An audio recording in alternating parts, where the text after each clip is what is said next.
de novo na carreira do escritor José Luiz Passos. Ele que sempre inova em cada novo romance.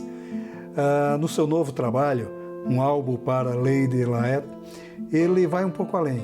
Ele discute um novo universo, o universo do migrante nos Estados Unidos, e propõe um novo debate sobre as relações entre o que foi a contracultura da década de 1980 ao que tem sido a cultura visual, a cultura da internet que vivemos contemporaneamente. Um livro inquietante.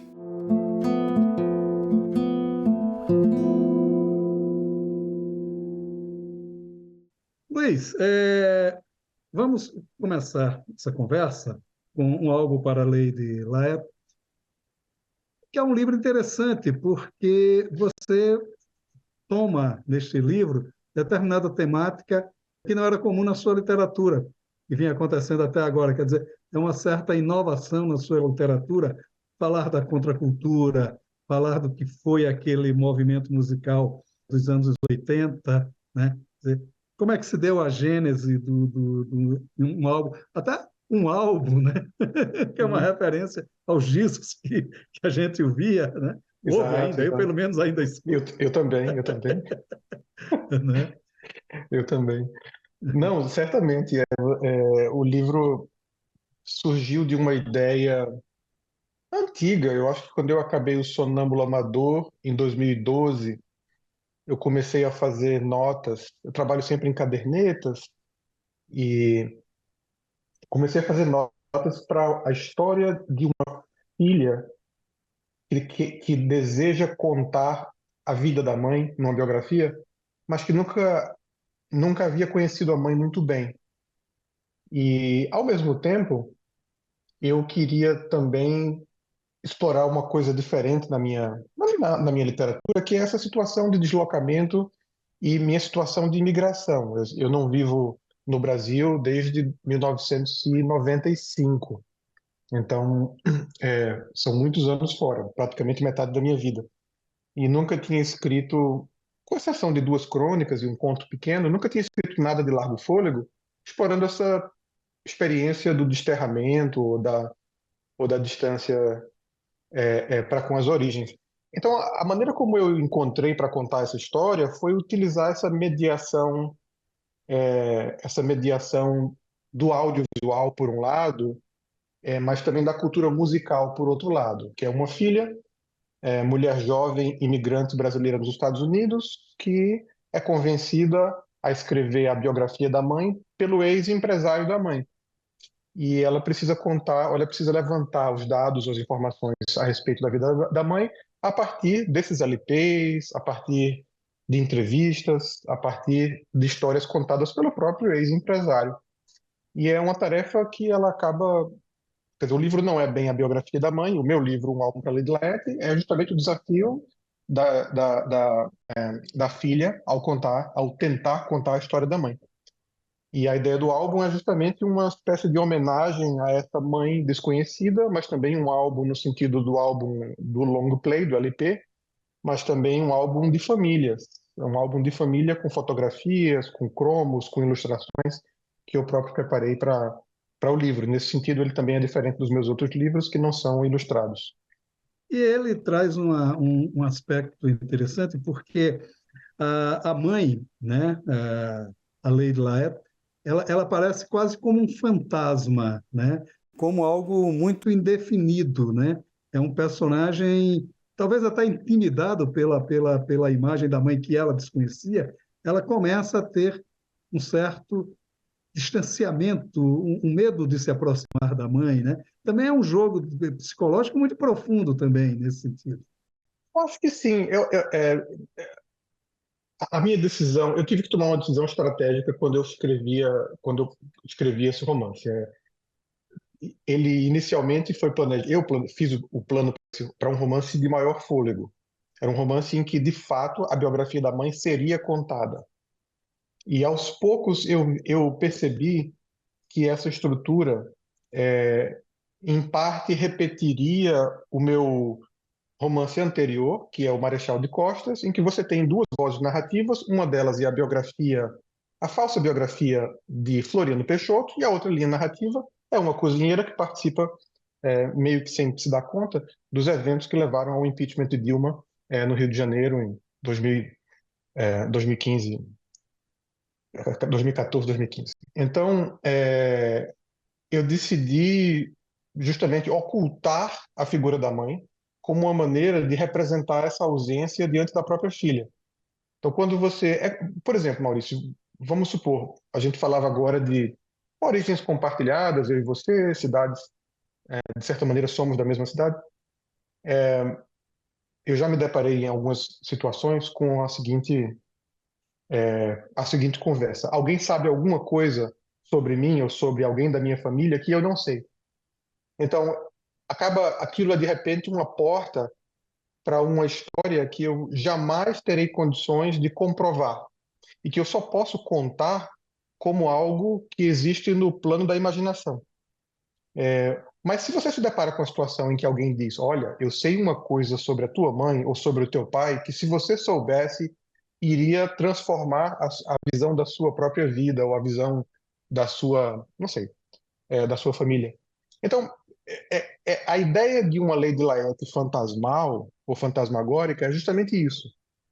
O que acontece quando você se dispõe a contar uma história em relação à qual você não tem acesso direto? Então, é uma reconstrução. Então, nesse sentido, a mãe ela precisa ser inventada pela filha, ou reinventada pela filha, num processo também em que ela própria reinventa a vida como imigrante. A Lúcia também tem uma coisa que me chamou muito a atenção na leitura do livro, que é, digamos assim, a ideologia retrógrada dessa nova geração, né? Porque o que mais choca ela são as imagens que ela tem da mãe, né? A mãe no sofá deitada no colo de quatro, que eram os músicos dela, né? De Uhum, quatro homens que eram os músicos. Quer dizer, e aquilo, de certa forma, a choca, né?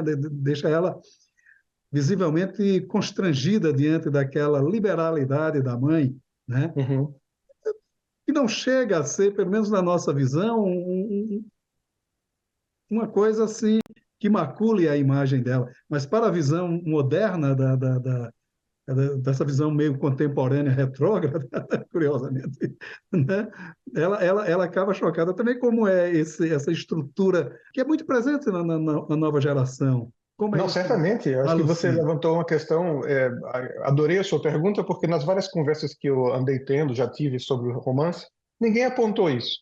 Mas esse é um elemento de composição digamos, da ideologia da obra, que é que, ainda mais num contexto norte-americano, da juventude contemporânea e universitária, existe um certo espírito de puritanismo, de vigilância da conduta, de julgamento moral, de cultura de cancelamento.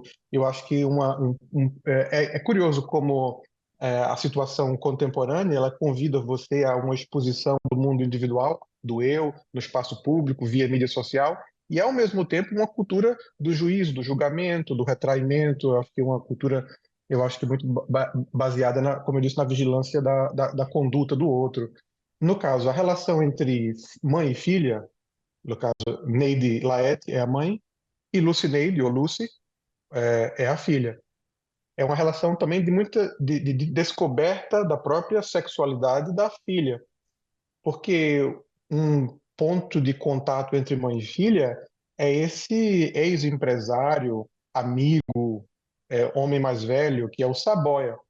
E o Saboia é, obviamente, aquele tio inconveniente, aquele cara que, na verdade, diz as piadas na hora errada, que tem, enfim, que acaba expondo a própria Lucy a situações que ela tem que se posicionar e sair delas, situações difíceis ou até embaraçosas. Então, isso faz com que ela repense a relação com a mãe, ela repense a relação com a própria sexualidade, nos relacionamentos que ela tem com a amiga Honey e com o amigo e companheiro ou namorado Pablo. Mas também é a ideia de você descobrir, é alguém que procura uma mãe e que acaba encontrando, de certa maneira, esse pai que não é bem, que não é, é um pai que não é saudável. É um pai que não é o pai próprio ou apropriado no sentido do comportamental. E ela fica exatamente nessa dúvida sobre a paternidade, né? Ela chega a questionar se seria o Saboia o pai dela, enfim, pelo menos na minha leitura que eu fiz do livro, isso era uma coisa muito presente na geração da lei de Laet. A liberalidade sexual da contracultura que acaba chocando o certo puritanismo da geração contemporânea, né? Você também trabalha com essa dualidade. Exato. Também outro comentário muito acertado. Uma das coisas que orientou a redação do romance na minha cabeça foi uma contraposição entre uma cultura analógica e uma cultura digital. Então, por exemplo, essa cultura analógica do LP, da experiência do show, da viagem, do contato com os corpos, é um mundo em que não existe teste de DNA para confirmação de paternidade, é um mundo que não existe streaming, no qual não existe a forma, digamos, contemporânea da, da mediação, do contato via mediação tecnológica.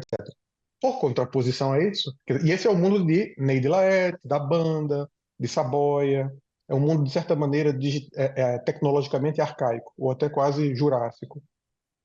O outro mundo é o mundo da contemporaneidade de Lucy, nos Estados Unidos, as amigas dela, as lives no YouTube, a, o mundo digital, as simulações tecnológicas que Pablo faz, quer dizer, as imagens que circulam de maneira modificada, os corpos transformados. Então na minha, quer dizer, a minha esperança como autor é que a leitora e o leitor se deparem com uma situação de impasse e, ao mesmo tempo, de transformação, de recombinação, em que esse mundo do LP se encontra ao mundo do CD, se encontra ao mundo do streaming, ou se encontra com esses mundos. E Lucy, a leitora e o leitor, têm que meio que eles precisam encontrar um espaço para que relações de amizade, de parentesco, relações afetivas se estabeleçam, apesar dessa distância entre o analógico e o digital, entre o passado na década de 80 ou 70 e a contemporaneidade, com inclusive elementos de ficção científica que eu coloco aos poucos. Então, ele talvez o meu romance menos histórico do ponto de vista de estar calcado ou baseado numa experiência localizável, datável, e o romance mais flexível também do ponto de vista de uma cronologia difusa, em que você tem eventos e tendências musicais acontecendo que você não consegue datar. Isso é MPB, é punk, é o de grude, como se chama, é música alternativa, mas é soul, é pop, é rock, é samba, tudo misturado numa espécie de forma difusa de cultura contracultural, por um lado, e por outro lado, esse mundo digital, digitalizado, esse mundo dos streamings, esse mundo da ficção científica, esse mundo como eu falei, da transformação dos corpos. E eu fico pensando, um pouco esse é o meu mundo em relação ao mundo dos meus filhos, da minha filha, do meu filho, então como falar para eles, com eles? E ao mesmo tempo permitir que um certo espírito de nostalgia não seja destrutivo, que ele seja construtivo, e que ele seja criativo. E nisso eu acho que Neide Laet se comunica com os meus outros romances, que também são sobre a memória e certa nostalgia crítica. Os pressupostos da indústria cultural, que você trabalha muito com isso, né? Quer dizer, o que é isso hoje, essa coisa difusa, essa coisa meio que a gente impalpável, meio, né, da internet, com o que era o contrato, o concreto que você tinha naqueles anos 80, anos 70, né? Você chega até a listar algumas, a Rosenblit, que acabou, a Odeon, que acabou, algumas, alguns mecanismos que tinha-se pelo menos a impressão que eram mais protetoras do artista e que o artista Uhum. hoje estaria mais solto, né? Por outro lado, também menos preso aos rigores que tinha a indústria cultural do período, né? Quer dizer, você também teve a intenção de certa forma, refletir sobre esses dois momentos da indústria cultural? Foi assim que eu, na verdade, concebi a primeira descrição do romance, quando eu comecei a conversar com as pessoas, com o meu editor, que eu caracterizei como a passagem do LP ao CD, do CD ao streaming. mas também a passagem de uma certa do samba à MPB, da MPB ao rock nacional e depois a canção pop. Mas é, eu acho que você tem toda a razão. A presença da indústria cultural como pano de fundo do romance, ela é, ela é fundamental. Se você se der, não sei se isso é uma espécie de spoiler ou não, mas na realidade o romance ele é dividido em três partes. Um prefácio escrito como se fosse um book trailer de apresentação. Depois a própria narrativa, que é uma live, porque Lucy está narrando isso diante de uma câmera, meio que contando a história do livro, um pouco como eu estou fazendo agora com você. E depois, no final, um pequeno exemplo de como seria o livro, que é uma espécie de citação, quase que um epílogo. Então, todos esses documentos que formam o corpo do livro são documentos de comunicação cultural, de expressão cultural. Então, são documentos que pertencem à indústria cultural propriamente dita. O corpo central do livro, quer dizer, o tronco dele é uma live. Então, está acontecendo. Então, é curioso que. E aí, daí as imagens que ilustram talvez o que seria um álbum de fotografias, um álbum de famílias, ou a capa dos álbuns referidos ao longo da live. Então, assim, foi minha intenção pensar, através do livro, as várias modalidades de expressão cultural. E o que eu acho é o seguinte, é que a gente vive hoje em dia num mundo saturado de acesso à informação cultural. Estava até te falando, né? Eu ando um pouco longe das mídias sociais, para me preservar um pouco e ter tempo de escrever, porque isso esgota um pouco o espírito. E tem tanta coisa no ar, tem tanta coisa que você pode encontrar no mundo digital, na internet, que a própria questão, o que procurar, onde procurar, ela se coloca hoje em dia de uma maneira que não se colocava na nossa geração, década de 70 e 80, onde você ia naquela loja para encontrar aquele LP e o que tinha era aquilo que estava ali e você selecionava ou levava para casa ou não, se pudesse, ou pedia emprestado a alguém ou ia numa biblioteca. É, Então, a ideia do acesso à cultura e da difusão e circulação do bem cultural é uma questão que eu coloquei no livro de maneira condensada. Eu fiz uma compressão dessas etapas do desenvolvimento da nossa indústria cultural. E para causar, eu espero,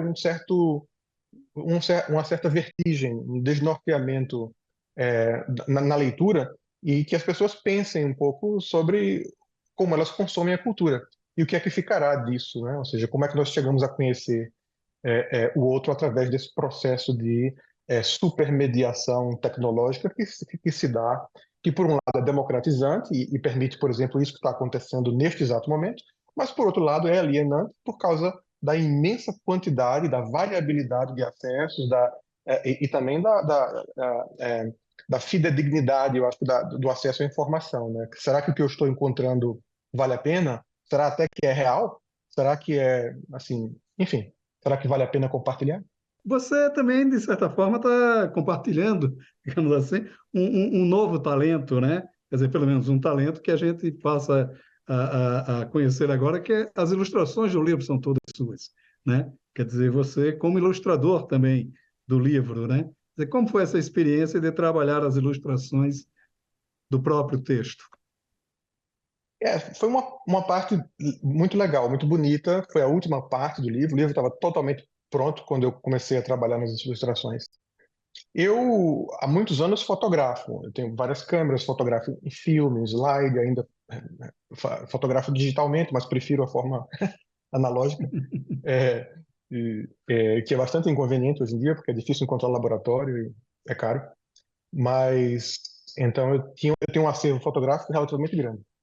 E um livrinho anterior meu, chamado A Órbita de King Kong, que é uma história pequena, foi ilustrado pela minha esposa, que é figurinista, professora de teatro e desenha muito bem. Eu não sei desenhar, eu desenho muito mal.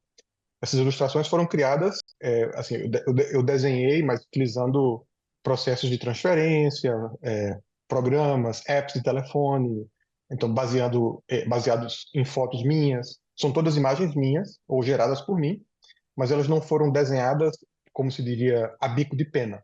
Ou seja, eu não tenho esse talento. Então, nesse sentido, elas são também falsas. Elas são, digamos, não são geradas por um robô, porque todas foram geradas por mim, etapa a etapa, seja a partir da transferência da foto à imagem digital, seja a partir da cópia utilizando o papel transparência. Mas elas foram. Então, há um lado artesanal aí também, de composição da imagem, de escolha do tema, etc. e tal. Mas eu queria que elas fossem ao mesmo tempo.